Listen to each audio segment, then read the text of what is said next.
Thank you very much for this kind introduction. It's an honor to open this conference, and I shall try to do it in what I think is meant to be its spirit as an exercise, both in looking back and in looking forward. I shall look back at the context and the content of the very first piece I wrote in English for an international audience about what was then not yet called basic income, a piece I wrote under the title, A Capitalist Road to Communism. I shall next turn to the question in today's title, 35 years after the publication of that piece, and in the light of the worldwide discussion about basic income that has reached unprecedented intensity in recent years, does it make any sense to regard basic income as a capitalist road to communism? So, next slide. So thank you, Irena, for helping me along the way. 1983 was a very special year for the European left, and not a good one, especially because of two very painful events. François Mitterrand had been elected president of France in May 1981 after decennia of domination by the right, with an ambitious program of nationalizations, of increases in social benefits and in minimum wages, and Keynesian macroeconomic policies. And with hopes that were powerfully formulated in the bold refrain of the anthem of the Socialist Party that composed by Mikis Theodorakis, which accompanied Mitterrand's campaigns since 1977, and that goes like, France socialiste, puisque tu existes, tout devient possible ici et maintenant. Socialist France, since you exist, everything becomes possible here and now.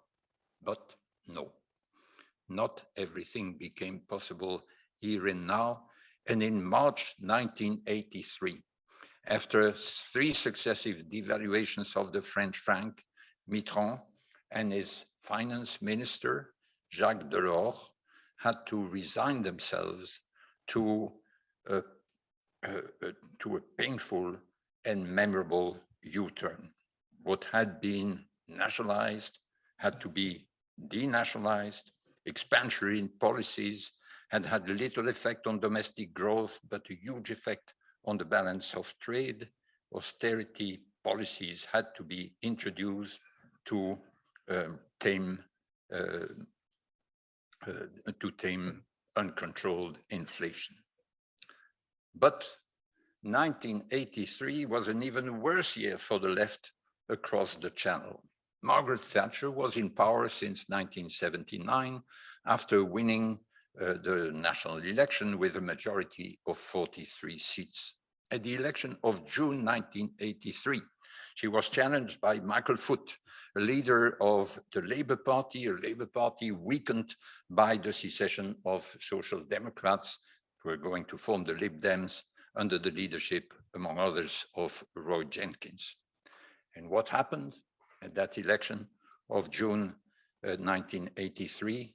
Thatcher won with an unprecedented majority of 144 seats, compared to Boris Johnson's recent victory of 80 seats only. This was Labour's most catastrophic defeat since before the Second World War. So much for the grand historical context. And now a word about how the biographical context feeds into that, or fits into that. In 1981, the year of Mitterrand's victory, I was 30, and I joined, shortly after returning from Oxford, the fledgling just created Belgian Green Party Ecolo. In the attempt to concoct a coherent socio-economic program for it, I proposed in December 1982 an incredibly simple idea that I called allocation universelle, universal grant. It seemed to me to address the challenge of mass unemployment, which was very serious at the time, especially for the young, without relying on accelerating growth, which at the time was the recipe that was consistently recommended by both the right and the left.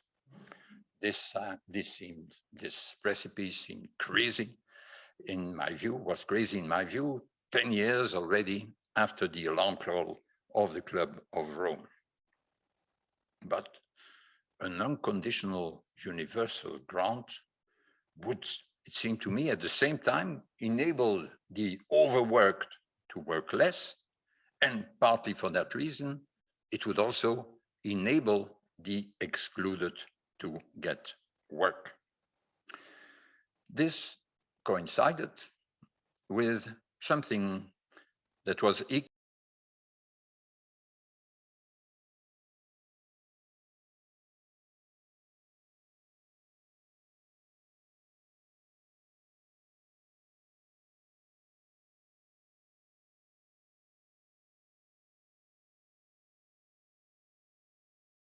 member group, better because less arrogantly, because no longer had non-bullshit in the title, but also it was also more inclusive, because not all members describe themselves, including myself, not all members describe themselves as being Marxist. A group that proved incredibly resilient because it had, in fact, last September, its 40th but last meeting. The initiative came from Jerry Cohen, John Roemer, and Jon Elster, all three on this picture. And its first meeting took place in September 1981 and was attended, in addition to myself, also by Erik Olin Wright and by a Dutch political economist called Robert van der Veen. While I was pondering about the sense and nonsense of this simple idea of a universal grant, what I had called a universal grant, I discovered that Robert van der Veen had elaborated a little model of the gradual transition from what Marx sometimes called the first stage of communism, or the socialist stage of communism, to the ultimate stage of communism. From distribution according to people's labor under the early stage to contribution or to distribution according to people's needs. And it struck me that there was a close connection, a close intuitive connection between the two ideas. Unconditional universal income could be viewed as a component of the distribution according to needs, distribution of part of the social product according to needs, while most of the social product remains distributed according to people's productive contributions. So can't we see the gradual increase of this universal grant, unconditional universal grant, in relationship to the total product as a gradual move towards communism, understood not as the state ownership of the means of production, as collectivism, but as a society that can write on its banners, from each voluntarily according to his or her capacities, to each according to her or his needs, free of charge. This seemed to me a wonderful argument that managed to remain true to the ultimate objective that Marx shared with at least some of the so-called utopian socialists, especially Charles Fourier, while relying on what looked like without relying on what looked like at the time irreversibly discredited socialism. So I wrote a first draft of this, what was going to become this paper on the capitalist road to communism. I wrote the first draft in May 1983 in Manchester. That is May 93. That means just after Mitterrand's U-turn and just before Thatcher's devastating victory. I wrote it for a seminar that was jointly run in Manchester, where I was spending a semester, jointly run by the Marxist economist Ian Steedman and the libertarian philosopher Hillel Steiner, both professors at the University of Manchester. This paper was then discussed at the September 83 meeting of the September Group, which by then had grown a little bit in a number. It was discussed then, but it became also a recurrent topic in the over the next years, recurrent topic of discussion in the group, especially as Eric Wright had made it one of the flagship ideas of his Real Utopias project.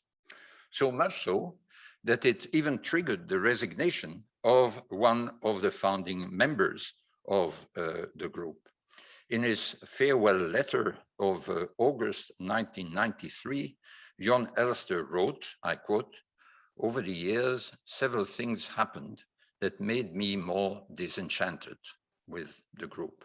I think a decisive experience was the round of discussions we had of the guaranteed minimal income," end of quote. The first time I presented, so this was discussion, still informal, in 1983, the first time I presented this capitalist road to communism publicly, as it were, was in Berlin at the Freie Universität in May 1984. Not a great success. In addition to my Oxford friend Cornelia von Kleist, who had invited me there was her best friend. There was Heiner Gansmann, who I had met during my stay in Bielefeld a few years before. And then there was someone else who was there by mistake. And he actually was polite enough not to leave the room immediately, but that was it. So not a great success. But in the meanwhile, I had associated Robert van der Veen as a co-author to the piece, and in July 1984, the piece was sent to the New Left Review, where I had published a piece a few years earlier. The editor, Robin Blackburn, replied that he found the piece interesting and ingenious, and that he would get the decision in a month. 3 months later, he wrote back, somewhat embarrassed. I quote, "The New Left Review is a somewhat cautious journal in these matters, and we have eventually decided to decline publication of the paper on the ground that it is too speculative and experimental for us."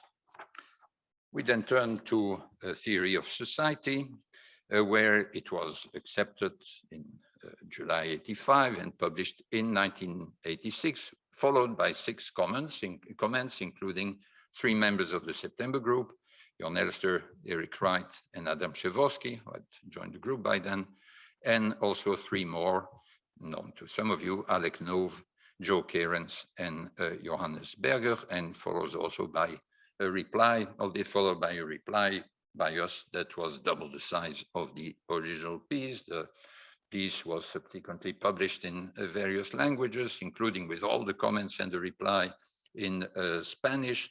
It was reprinted in my collection of essays, published under the title Marxism Recycled, and also 20 years later, it was republished in the first volume, first issue of the new journal Basic Income Studies, again with a new set of comments.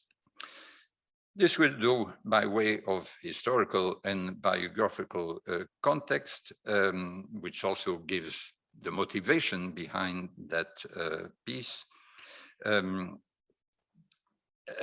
also makes clear how the context in which it originated, that is, at a moment that was squeezed between two particularly disastrous events for the European left, 6 years before the collapse of the Soviet Union, and also 10 years after the warning of the Club of Rome.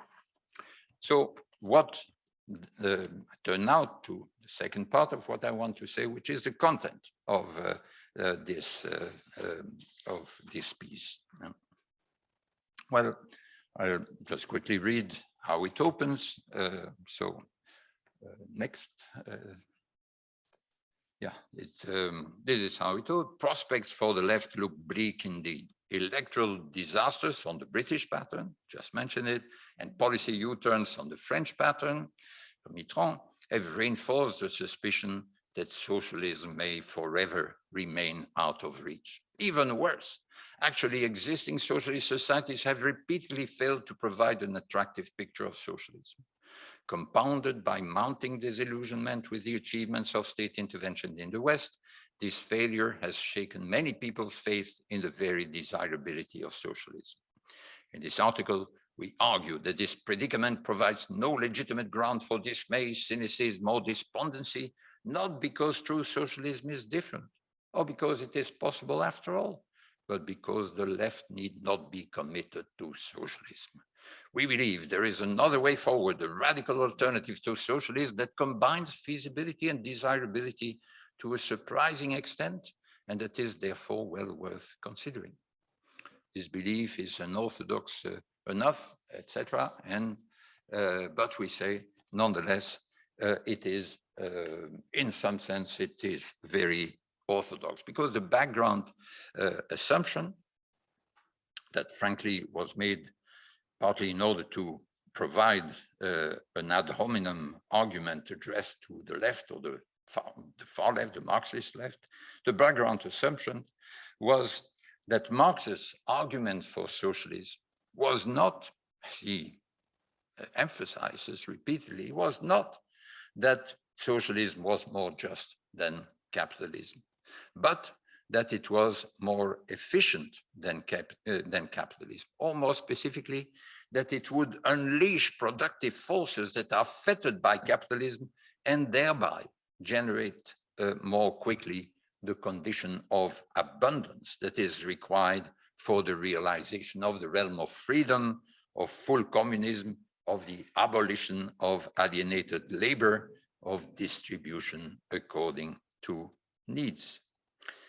If both historical experience and theoretical reflection shed serious doubts about the superiority of socialism in terms of both static and dynamic efficiency, and if the aim is really communism as defined, then even on Marxian grounds, a capitalist road to communism is very much worth exploring. That was the background assumption. Next, Irina. This led us in our piece to consider two transitions. We first argued for a transition from welfare state capitalism to universal grant capitalism, that is, to a form of capitalism in which everyone would be entitled to an individual unconditional income, at least that would cover at least everyone's basic needs, in addition to universal access to public services of sufficient quality, etc. That was the first transition to be considered and argued for. And secondly, we explored what we call then, in our reply, the second transition from the introduction of such an unconditional basic income to a situation in which that unconditional basic income would absorb the whole of the net product, which would be when the whole of the net product would be distributed according to needs rather than according to contributions.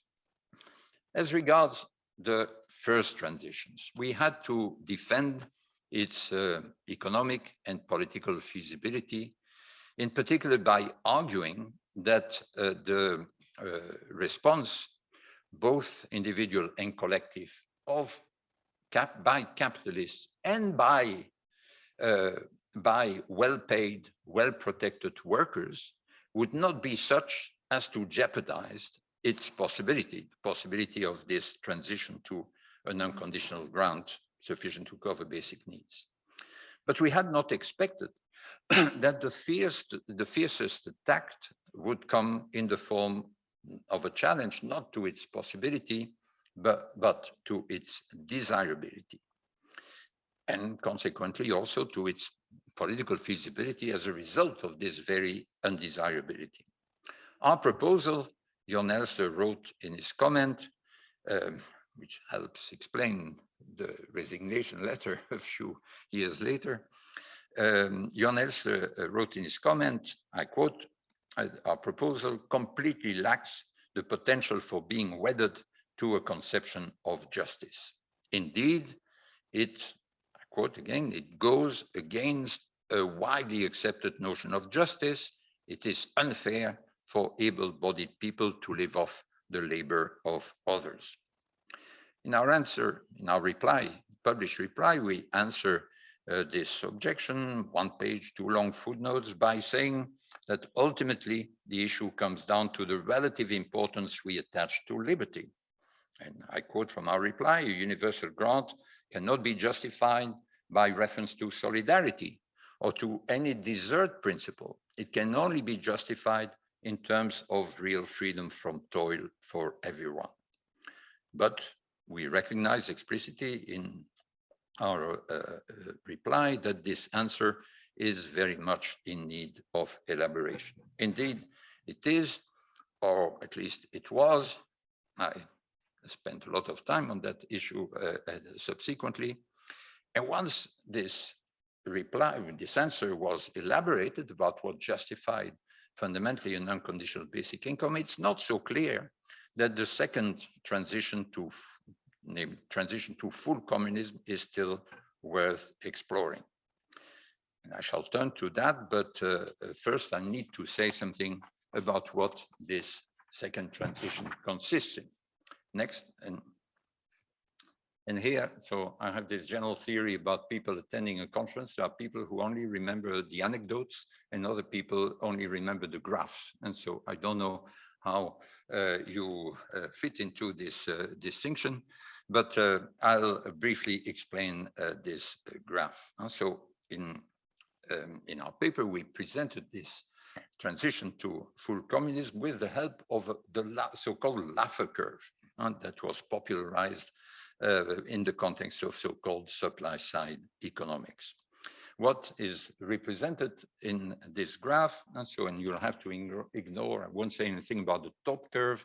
So essentially, we consider a very simple market economy in which all income is taxed at a single rate T, and T is forms the x-axis at the bottom. Also an economy in which all the tax revenue take the form of an unconditional income paid to all, possibly, as I said before, partly in kind, in the form of free education, free healthcare, and so on.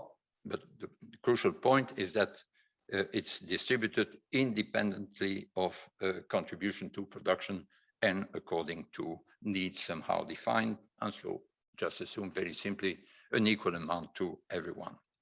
It's also an economy in which the affluence is reached, or weak abundance, in the sense that it is possible in this economy, and there is a rate of taxation that can sustainably lead to a level of this universal grant, G, that exceeds the minimum that corresponds to people's needs. And so given situation of the economy in terms of productivity, as T rises from 0 to T, so as T varies from the lowest level to the highest level. Of course, material incentives to productive factors shrink, both because of the substitution effect, that is, given the rate of taxation, any amount of contribution you make to the economy produces a smaller income as more of it is being taxed. That's a substitution effect. But there will also be less contribution because of the income effect, because you have, in any case, you have your basic needs that are being covered by the grant.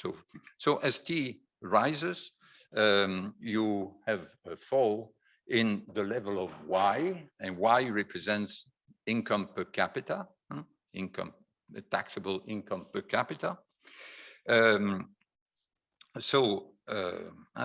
total income and per capita income decreases as T increases, but G and the universal basic income, universal grant, first rises and then falls, and that's G. It rises initially because you get, because T rises, and so you get a higher proportion of the total product, but at some point, the effect on Y is such, and that despite the increase in the level of taxation, you have a lower level of the grant. In supply-side economics, it was the idea that you had a normal range below the maximum level of G, and then the so-called prohibitive range. And so if the argument that was made to Ronald Reagan at the time was decrease taxation and your tax yield will increase, because you are on the right in this diagram. Okay, so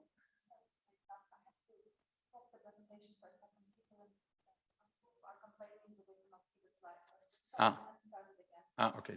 They can't see this, any of the slides. So. You cannot see the current okay. All the others were just for illustrative purposes rather than didactic purposes. This one is more important.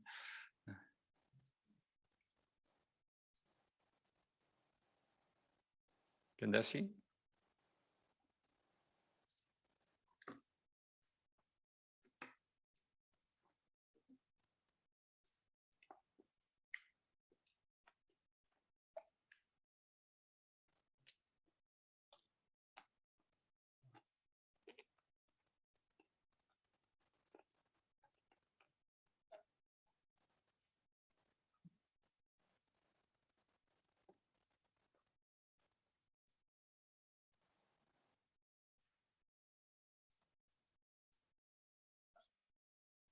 Okay, so I just repeat very briefly. So on this graph, you have the level of taxation, supposed to be a single rate of tax on all income in that society.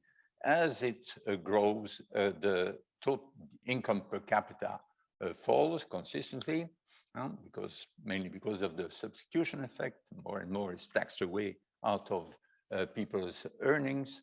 And then the level of G first increases, which is the level of the unconditional income that is paid to everyone, first increases and then decreases. Well, you have 3 points that, forget about number 4, 3 points that have some relevance here.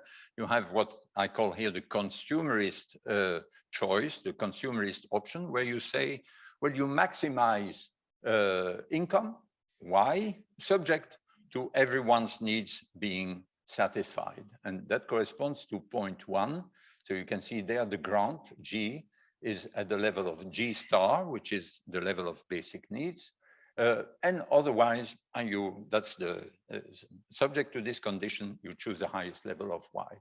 Then you have the point number 2, which corresponds to the top of the Laffer curve.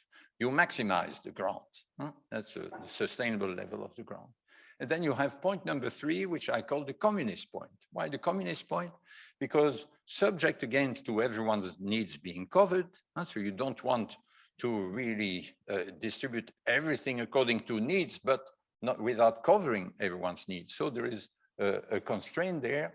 So you maximize there the ratio of G to Y, that is the ratio of the part you distribute according to needs to the part you, to the total, and therefore also to the part you keep distributing according to contribution. And so with this definition of communism, this is subject to covering everyone's need. This is as close to it as you can manage to go.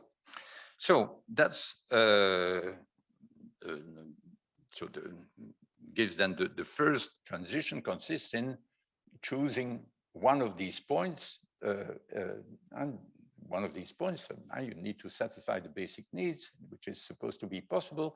And of course, if you want to go to for communism, you choose option number 3. Next, Irina. So, but then from then on, what should you try to do? So as how can you move closer to communism? Well, productive forces will keep moving on, and productivity will increase. And productivity increasing means on this graph that for every level of T, the level of Y will be higher. Level of Y will be higher, therefore also the level of G. And so you can move. And so suppose you choose point number 3, the one best for communism. Well, as soon as productivity increases, well, you move a bit further to the right, because then you can still satisfy the basic needs, but with a higher ratio of G to Y, of what you distribute according to needs relative to what you keep distributing according to contributions. Now you may say, well, how are we going to convince people to do that? Because you have to realize that point 3, if you compare it to point 2, everyone is worse off.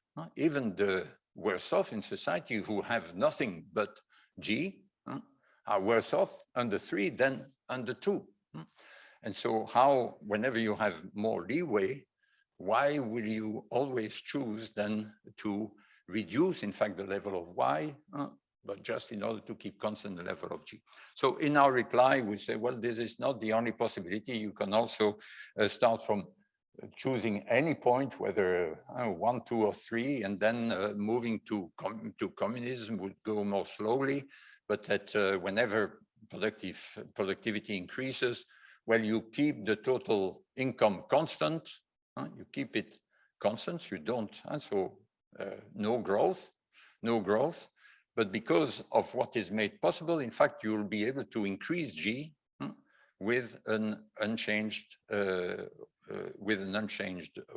and so on. I won't go, we can come back to that in discussion, but the basic idea is that you'll move towards communism if you make use of any increase in the productive forces so as to increase the ratio of G to Y.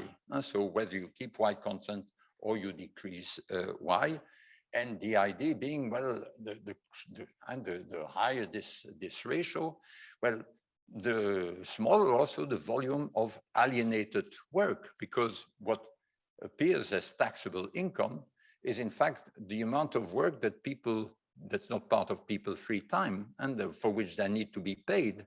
And so this can go down with time and with thanks to the presence of G, both because people reduce their working time, but also because they opt for activities for which they need to be paid less because of the greater quality of these activities. And so it's the Fourierist idea that gradually work can become something like play.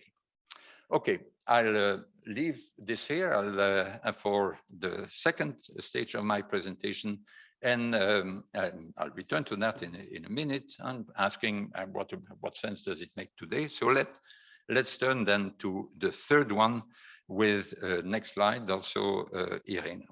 How far have we gone on this capitalist road to communism? Well, frankly, not very far, but also not quite nowhere, as far as the first transition is concerned, and it is the introduction of some sort of unconditional basic income. While finalizing the symposium issue around our article in Theory and Society in 1985, 1986, I started inviting people to what I called and was the first international conference on basic income, which took place in Louvain-la-Neuve in September 1986. By that time, in fact, I had abandoned the expression universal grant, which was the literal translation of what I called it initially, allocation universelle. I had to coin a term because I had never seen that idea anywhere, whether in French or in another language. And I chose instead, when I convened that conference, I opted for the term basic income. At the time, the main terms used in English were demogrant in the United States and social dividend in Britain. But the only country at the time where there was a real public debate on basic income was the Netherlands, where the thing was called basisinkomen. And so I thought that would be a better term, especially as it had already been a little bit imported into England by someone called Keith Roberts, who had attended the conference in Maastricht. And also, I was encouraged by what was happening here in Vienna, because the first book entirely devoted to basic income was a book published in 1985 here in Vienna, Europa Verlag, by Herweg Büchele, a Jesuit, and Lieselotte Wohlgenannt, under the title Grundeinkommen ohne Arbeit. And so also they referred to Dutch publication. So it was also the Dutch influence that led to adopting Grundeinkommen. So I thought for an international association, basic income was best. And so we adopted that expression also when we created in September 1985, the Basic Income European Network, with Klaus Hoover sitting at the back of this room, but also sitting there on the podium as one of his first two co-chairs. So we held since Congress every 2 years, including in Vienna here in 1996, that was hosted by the Katholische Sozialakademie and the United Nations. In 2004, BIEN became, so Basic Income European Network became a worldwide network, Basic Income Earth Network. It held its most recent two, now it has annual congresses. The last two were in Hyderabad in India and in Glasgow, and one next year will be in Australia, the year after in Korea. Whether or not, next slide, whether or not BIEN played a crucial role in this, the familiarity and the popularity of the idea increased considerably in Europe in 2016 with the Swiss referendum, you neighbors next door, and pretty effective publicity around it, campaign around it, ended up unsuccessfully. They were very ambitiously proposing a basic income of 2,300 Swiss francs per month. So the majority in the Swiss population thought this might be a bit much for the Swiss taxpayer to pay. So anyway, but it did the harm. So people, even the Wall Street Journal wrote a long article saying if even the Swiss think about this idea, it's about time that we look at it. It also in 2016 was also when Benoît Hamon was the presidential candidate for the left in France from the Socialist Party, the party of the incumbent President François Hollande at the time. And it was the time at which the Finnish experiment on basic income was announced. It took place then in 2017-18, and it's the only serious basic income experiment that has ever been organized, certainly in developed countries. This was then further amplified by the campaign by Andrew Yang for the nomination of the Democratic Party in the United States. It was also by support by a wide variety of personalities, from Mark Zuckerberg to Yanis Varoufakis, and even most recently Pope Francis. And it was also amplified by a serious discussion and the actual implementation of something quite close to a universal basic income in several countries in response to the pandemic, and particularly the lockdown aspect of the pandemic. So in terms of discussion, we've gone a long way. It's not just a few eccentric people gathered in Louvain-la-Neuve on the picture who have thought about it, but now millions of people around the world have at least been forced or had the opportunity to think about it, and probably hundreds of thousands of people have been campaigning for it around the world, in the most diverse set of countries. Yet, in terms of implementation, we are nowhere close to the completion even of the first transition, that is a universal basic income at a level sufficient to cover something that could be interpreted as people's basic needs. What about the justification of this first transition, which I mentioned was a bit of a difficult issue, turned out in the first round of comments. And so I have in my remaining 10 minutes, I'll deal with that. And so I mentioned that we recognize in our reply that our case for the justifiability of universal basic income was in need of a further elaboration. But as suggested by the label I used for the middle point in my graph, I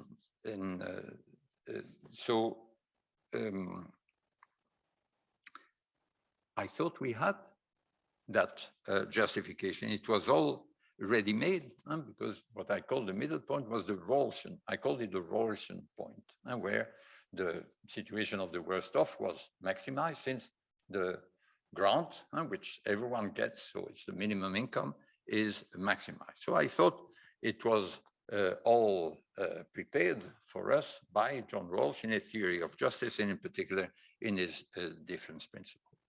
But when I first met John Rawls in 1987 over 2 long breakfast conversations in Paris, when the French version of his book was published, so the year after 87, the year after the publication of Our Capitalist Road, and the year after the creation of Bien, Rawls was very quick to point out that this Rawlsian, so-called Rawlsian justification was in fact wishful thinking on my part.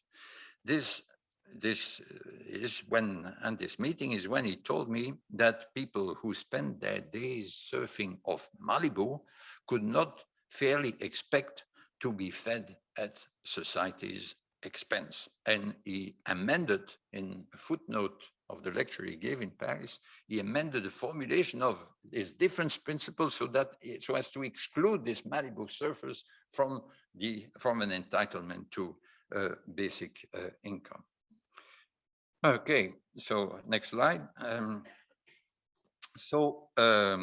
If there was if there was a philosophical justification of a universal basic income, I therefore had to try to work it out myself, which is what I then tried to do, first in a lecture which Rawls and Sen invited me to go and give at Harvard in 1990, and that was published under the title Why Surfers Should Be Fed, and a lecture that was later expanded in my book published under the title Real Freedom for All. As the title makes clear, and is already hinted at in our reply to Elster in 1986, freedom, and more specifically the real freedom of those with least real freedom, forms the core of this justification. This is not the place to spell out and defend this justification, But it is the place to point out that if this is the justification of a universal basic income, what I call the first transition, then the second transition, even in the milder form I briefly hinted at, the second transition, that is the use of an unconditional basic income as a capitalist road to communism, becomes rather tricky, but not impossible. And in the remaining minutes, I'll quickly try to explain that. So next slide, briefly back to the graph. Can we still make sense, if freedom is what matters, can we still make sense of a universal basic income as a road to communism? If the real freedom of those with least real freedom is the ultimate criterion, is it not obvious that we should systematically opt for what we abusively called the Rawlsian point?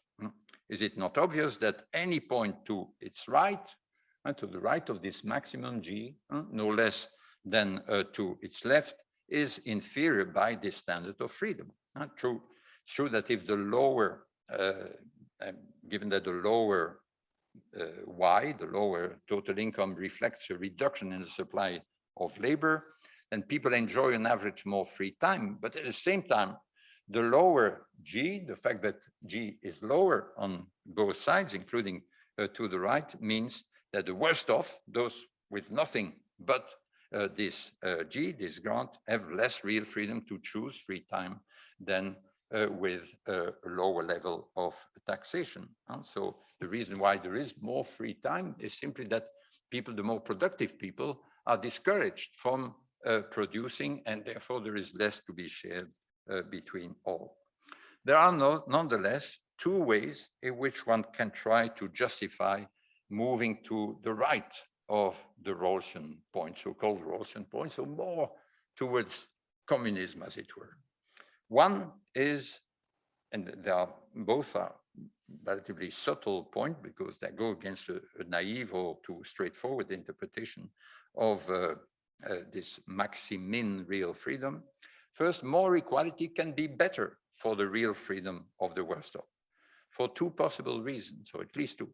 First, that the political power exercised by the wealthy, people whose inequality is preserved at the point where, at the Rawlsian point, these wealthy people can, at least if the political sphere is not properly insulated, may exercise power in such a way that the maximum G point will not be stable. This may be one reason why equality, a more egalitarian option, may be better even in terms of real freedom and of the worst off.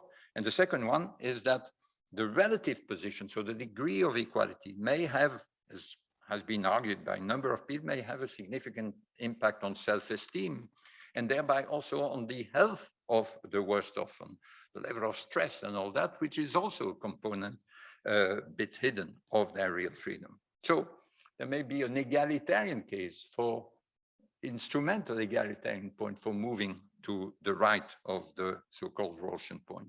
And secondly, less aggregate income may also be better for real freedom, for the real freedom of the worst off, because of the possible negative impact of production and consumption on the environmental dimension of real freedom, and not captured by what can be purchased with the graph or what can be accessed by the graph, or also because of the negative impact of production and consumption on the real freedom of future generations. And so you have these two ecological arguments that may say, well, no, even in terms of real freedom for those with least freedom to be sustainable across generations, we need to adopt a point that is more communist than the Rawlsian point. So therefore, all this may justify a higher T, a lower volume of alienated activity, a higher share of distribution according to need than under the most straightforward interpretation of what real freedom for all may mean. But this means that it's possible to make an egalitarian and ecological case for something to the right of that point without abandoning, but by interpreting in a more subtle way, the freedom approach. Next slide, and we are nearly at the end. So we try to explain this succinctly.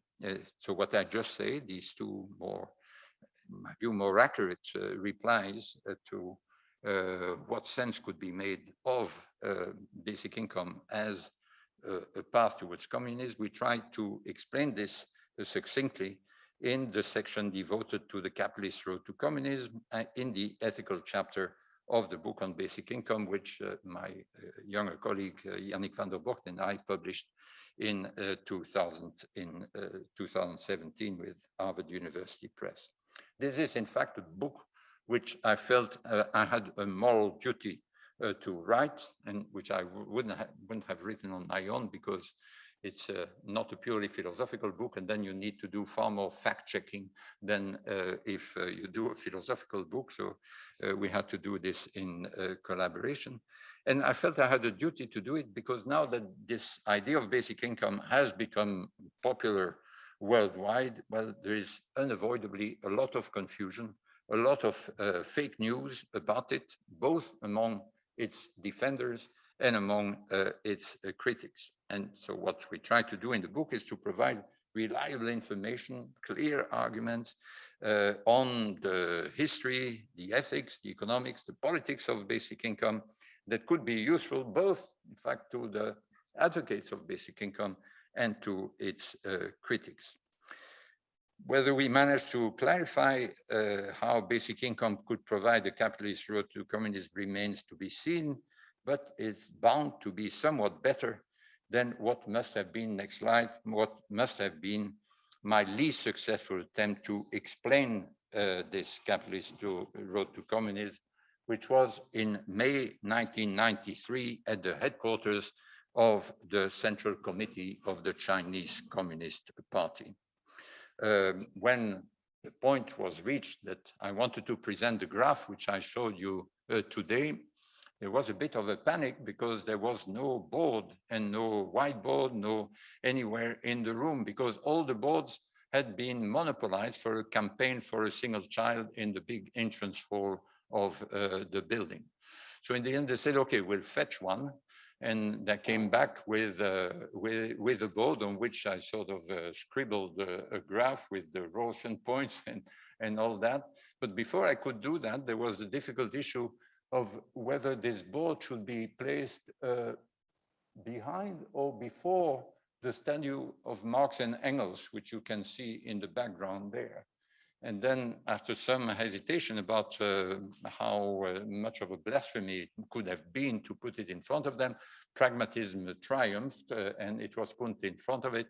But I'm sure it was not sufficient to make them regard this idea as more than a very bizarre Western eccentricity. But there is hope, and I'll finish with that last slide, Irena.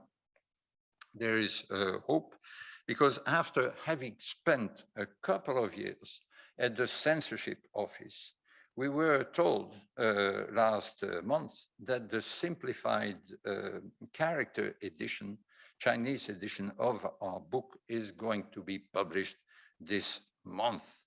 And we were sent a picture of the book to show that it actually exists. Now,